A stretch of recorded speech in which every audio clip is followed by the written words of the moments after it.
কি দুঃখজনক একটি বিষয়, বাংলাদেশের ইতিহাসের সবচেয়ে জঘন্য, ঘৃণিত এবং ভয়ঙ্কর একটি ইতিহাস, সেটি হলো যে বিডিআর হত্যাকাণ্ড। এবং সেখানে ৫৭ জন সেনা অফিসারকে, দেশপ্রেমিক সেনা অফিসারকে নৃশংসভাবে খুব অমানবিকভাবে হত্যা করা হয়েছিল। আপনারা ভালো করে জানেন, এগুলি কখনোই ভুলবার নয়। সেই হত্যাকাণ্ডের পেছনের কাহিনী বের করবার জন্য যে বিডিআর হত্যাকাণ্ডের তদন্ত কমিশন গঠন করা হয়েছে, আপনারা জানেন, সেই কমিশনের রিপোর্ট প্রকাশ করা হয়েছে কয়েকদিন আগে, তিন চার দিন আগে।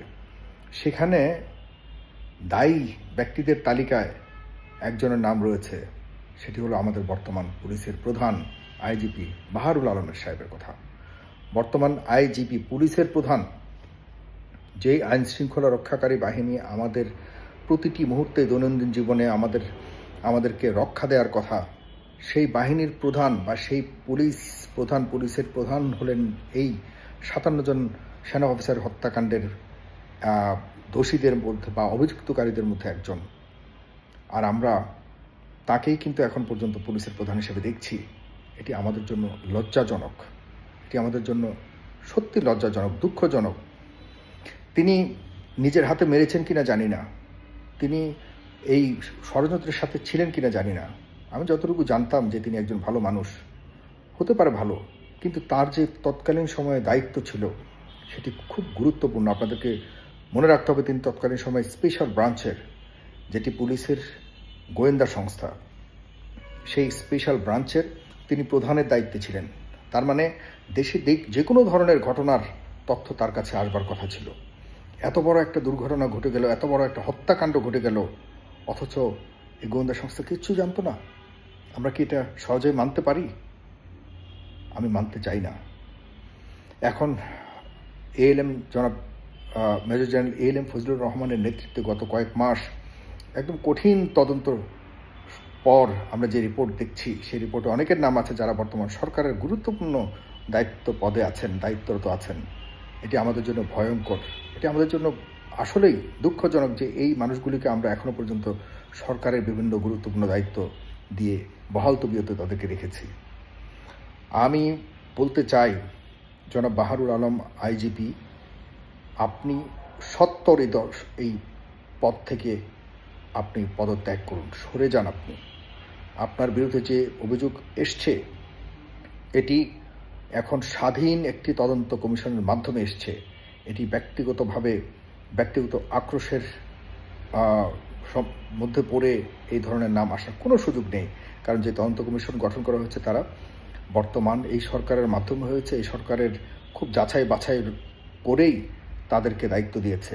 সুতরাং জনাব বাহারুল আলম আইজিপি, আপনার যদি ন্যূনতম নীতিবোধ থাকে, আপনার ন্যূনতম যদি সেই ৫৭ জন অফিসারদের বিষয়ে আপনার যদি ন্যূনতম দায়িত্ববোধ থাকে, এই হত্যাকাণ্ডটির ব্যাপারে যদি আপনার ন্যূনতম দুঃখবোধ থাকে, আপনি অবশ্যই পদত্যাগ করে আপনি জানান দিন যে আপনার বিরুদ্ধে এই অভিযোগ যা এসছে সেটি আবারও আপনার বিরুদ্ধে তদন্ত সাপেক্ষে বিচারের মাধ্যমে আপনি নিজের অবস্থানকে স্পষ্ট করবেন।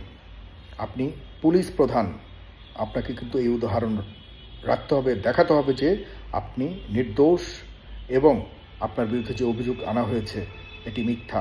যতক্ষণ না পর্যন্ত আপনি নিষ্পাপ অথবা এই অভিযোগের বিপরীতে আপনার কোনো ধরনের সম্পৃক্ততা নাই, ততক্ষণ পর্যন্ত আপনি বর্তমান পুলিশ প্রধান পদে থাকার আপনার কোনো অধিকার নেই।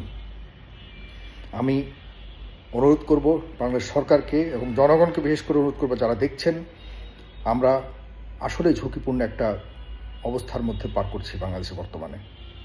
আমাদের পুলিশ আমাদেরকে সার্বক্ষণিক এই পরিবর্তিত যে পুলিশ এখন বর্তমানে রয়েছে, অনেক ত্যাগ তিতিক্ষার পর অনেক পুলিশের জীবন গেছে।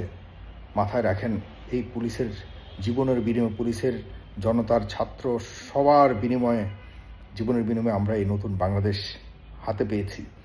এটির মধ্যে যদি আমরা পরিবর্তিত কোনো গন্ধ না পাই, আমরা যদি নতুন কোনো দেশের স্বপ্ন না দেখতে পারি, আমরা যদি সে আগের মতোই সেই অভিযুক্তদের, সেই বিভিন্ন হত্যাকাণ্ডের সাথে জড়িতদের মাধ্যমেই যদি আমাদের আবার এই দুর্গম পথ পাড়ি দিতে হয়, তাহলে গন্তব্য আমরা কখনোই পাবো না।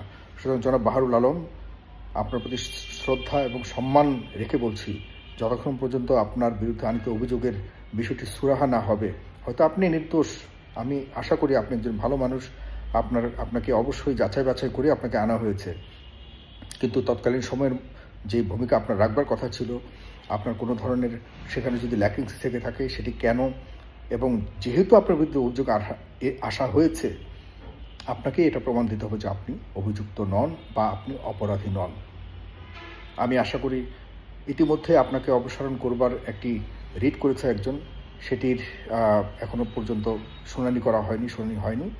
আপনি অভিযোগ যেহেতু এসছে আপনার বিরুদ্ধে, আর কেউ যেহেতু রিট করেছে আপনার বিরুদ্ধে, আপনি নৈতিকতার জায়গা থেকে প্লিজ সরে পড়ুন।